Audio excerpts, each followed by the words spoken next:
Hi, my name is John Peña, and in this episode, we're going to talk about the real estate market in El Paso.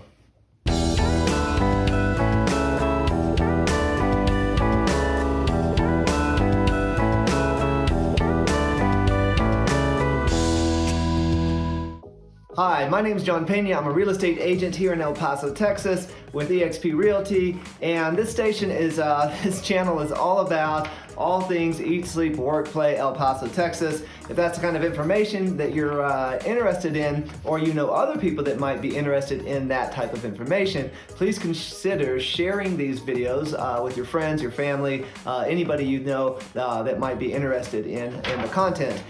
And speaking of the content, every quarter I like to do a little bit of a real estate market update.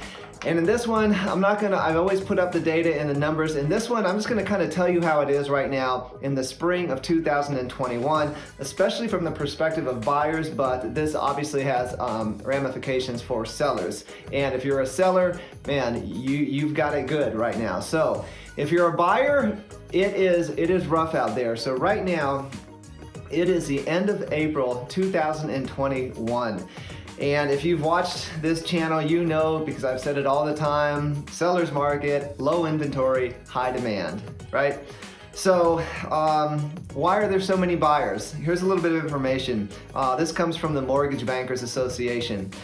Mortgage applications increased about 8.6% this spring, okay? So what that means is that there are a lot of people out there looking to get mortgages. I talked to a lot of you, and there are a lot of people out there looking to get mortgages because the interest rates are still pretty low, right? COVID really kind of blew up the economy, as we all know. One of the things that the federal government did was to lower interest rates. That provides a kind of stimulus to the economy because it gets money flowing. You know, in order for our economy to run, money's got to flow, right? And one way that the government does that, aside from printing a lot of it, is making it so that people in the country can get mortgages, buy homes, invest, and that's how things kind of keep going.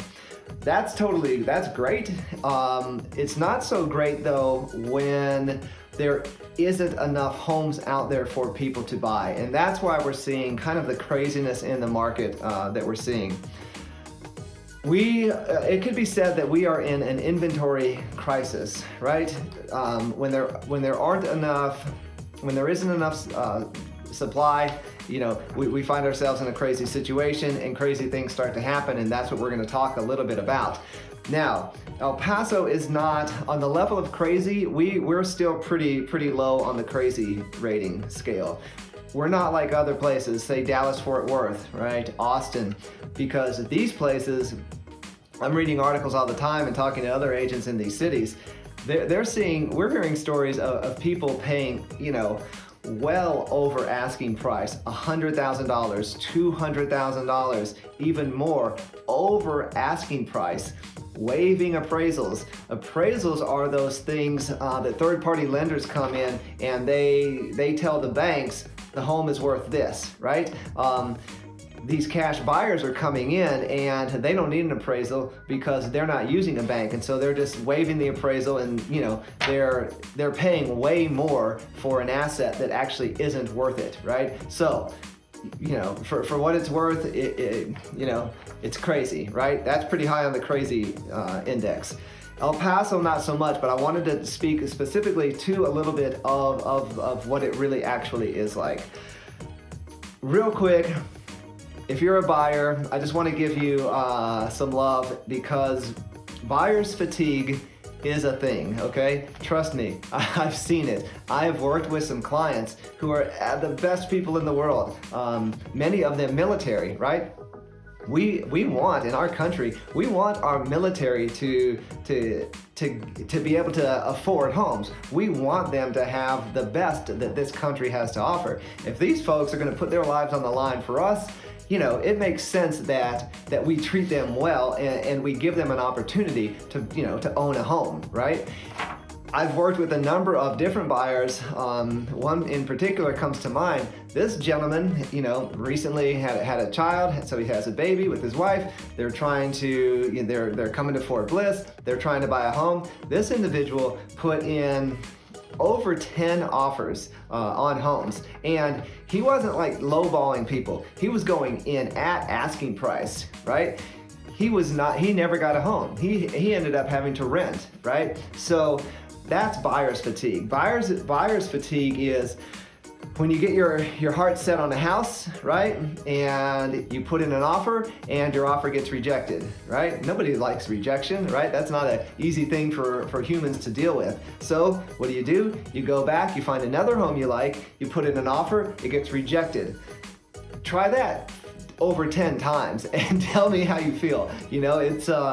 It's not a good feeling, right? So that's buyer's fatigue, and unfortunately, we are seeing that in this market, not just in El Paso, but everywhere in the country. That's sort of one of the negatives, one of the many negatives of the seller's market is these buyers who are qualified to purchase a home and want or need to purchase a home, and they can't because it's so competitive, right? So like I said, all my love out to those people who are in that position. So, what are your best chances for getting an offer accepted?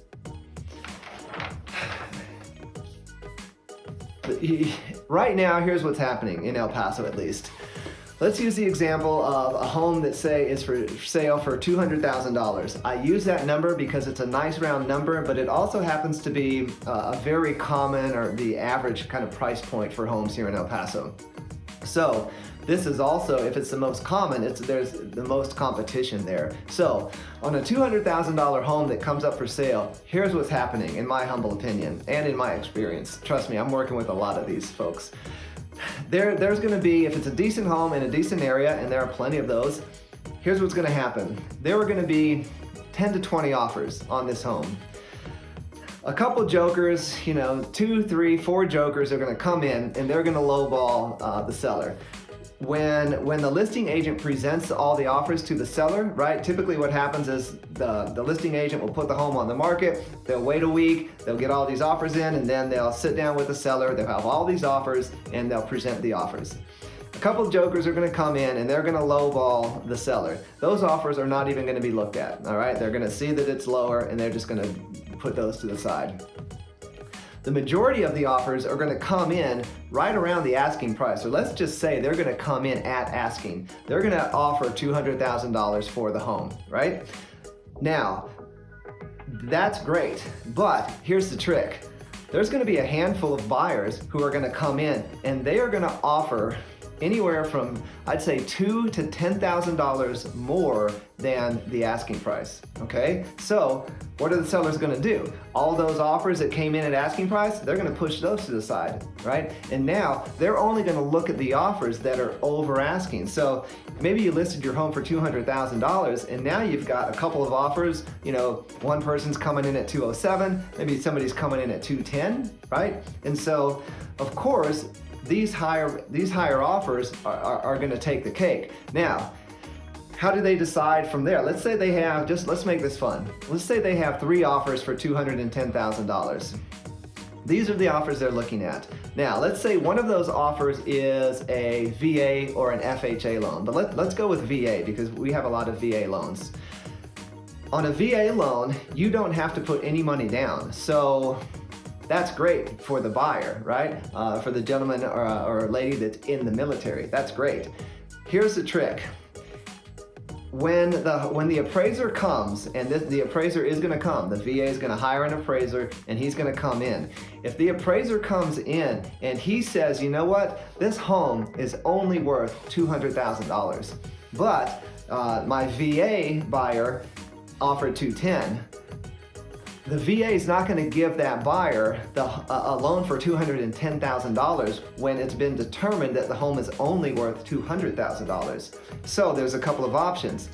If the buyer happens to have $10,000 in his bank, he can say, you know what, hey, I love the home, I'm going to put up that $10,000. The VA is going to give me $200,000, I'm going to put in $10,000 of my own, boom, I'm at $210,000. right? Now, if you're the seller though, being presented those offers, you don't necessarily know. You don't know if that buyer has $10,000 because the buyer could come back and say, hey, you know what, it appraised at 200, I'm gonna give you 200. And then you gotta try to negotiate and maybe end up not doing that and starting over. So, you know, that's the disadvantage of a VA, is because the house, the home, has to appraise for what you're offering to pay for it. And if you don't have extra cash on hand to cover what we call the appraisal gap, then it's a problem. And sellers know this, assuming they have a good listing agent. So that's one of our $210,000 offers. Now, let's say we have another offer for $210,000, and this buyer is doing a conventional loan with 20% down, right? So they're gonna come to the table with, you know, $40,000, a little over. Now, when their lender does the appraisal, let's say it comes back at $200,000, for the conventional loan, fine, no problem. We're already putting down 40 plus anyway, so that easily covers the appraisal gap. The bank's only giving them a loan for like 166, 167-ish, right? And so that's well below the 200. So that's a pretty solid offer, right? And the seller's gonna know that. All right, even if the appraisal comes in low, this person has cash to bring to the table, they're gonna cover the gap. Stronger offer than the VA. Now, of course, what's that third offer maybe? Cash. So now you got a buyer who's coming in $210,000 cash. This person does not even need, they may not even get an appraisal. They don't have to, it's their money. If they want to overpay for something, it's their money, they can do whatever they want. So they don't even need to get an appraisal, and they can close, you know, in a couple of weeks. So who's gonna get that home? Probably the cash offer, right? So you had 20 people that put in an offer on this home. 19 of those people are gonna get the news like, hey, I'm sorry, the seller went with a different offer. And that's what's happening a lot, okay? So I know it sounds a little bit disheartening if you're a buyer, and especially, let's say if you're like a VA buyer or something like that, because you're in a bit of a tricky situation in a seller's market, right? So you have these cash offers or these conventional loans with folks that are bringing a ton of cash to the table that you're competing with, and that'd be one thing in a normal market when there's plenty of homes to choose from, but right now there aren't plenty of homes to choose from. And so, like I said, I wanted to do this episode kind of on the reality of what's happening in the market. Let me give you one other quick example, and I won't ramble on too much longer about this. But another realtor friend of mine recently sold a home. The home was in the Northeast, a very modest home, older, nice neighborhood, in good condition. The home was listed for $150,000, okay? This home sold for $160,000, you know? So, and the buyer did not ask the seller to pay any of their closing costs. When you sell a home or purchase a home, during that transaction, the seller is gonna have closing costs. They're gonna have to pay for a title insurance policy for you typically, and they're gonna pay for a survey, and they're gonna pay for some other things. You as a buyer, you are going to have your own closing costs as well. I made a video about it in the home buyers playlist called Home Buyer Costs Explained if you're interested, but you're gonna have your closing costs. It could be anywhere from 3 to 5% of the asking price. So, you know, on that $200,000 home, your closing costs could be, you know, anywhere from $6,000 to $8,000 more or less, in addition to any down payment. Some buyers are asking the seller to pay their closing costs. This is not the time to do that, because let's go back to our example. Let's say I have that $200,000 house. Let's say that I am one of those stronger offers, and I offer $210,000, but I ask the seller to pay $6,000 of my closing costs. Well, the seller's gonna do the math and be like, well, hey, he's gonna pay me $210, but then I gotta, you know, pay him $6, so really what he's offering me is $204,000, right? And again, you might get moved onto that pile that's not gonna be that accepted. So anyway, this home, $150,000, a very modest home in a nice area, listed for $150,000, sold for $160,000. The buyer didn't ask for any closing costs. this is what's happening in our market. Now, for some of you, you're like, oh my gosh, this is terrible. Keep in mind, if you're in Dallas or Austin, the story is more like this. The home is for sale for $400,000 and the winning bid was like $575,000, right? So, like I said, on the crazy index, we're still pretty low. Are people overpaying? Yes, they are. Is it still possible to get a home? Absolutely. I just got some folks under contract and they went in at asking price. They didn't ask for closing costs, and their offer was accepted. So, you can still purchase a home right now in the spring of 2021 in El Paso. You can still get a home for asking price. Are people getting deals and getting homes for less than asking price? No, they are not. But the market will swing back to a buyer's market, and that will start to be a thing again. That is not a thing right now. So,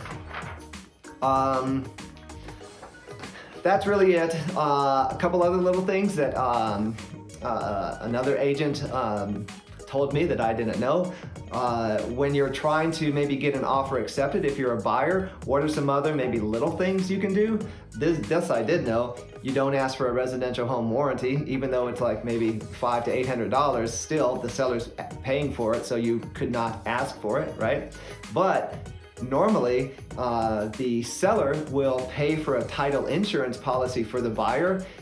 Now, as a buyer, you might say, you know what, I'll take care of that myself, right?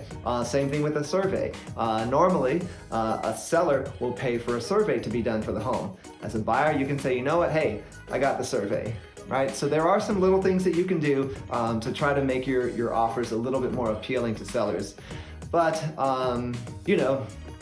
it is what it is, as they say, and this too shall pass, right? Crazy seller's market.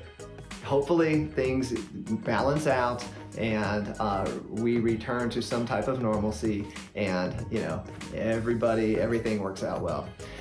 So that is my rambling real estate market update for the spring of 2021. If you have any questions or comments, please leave them below.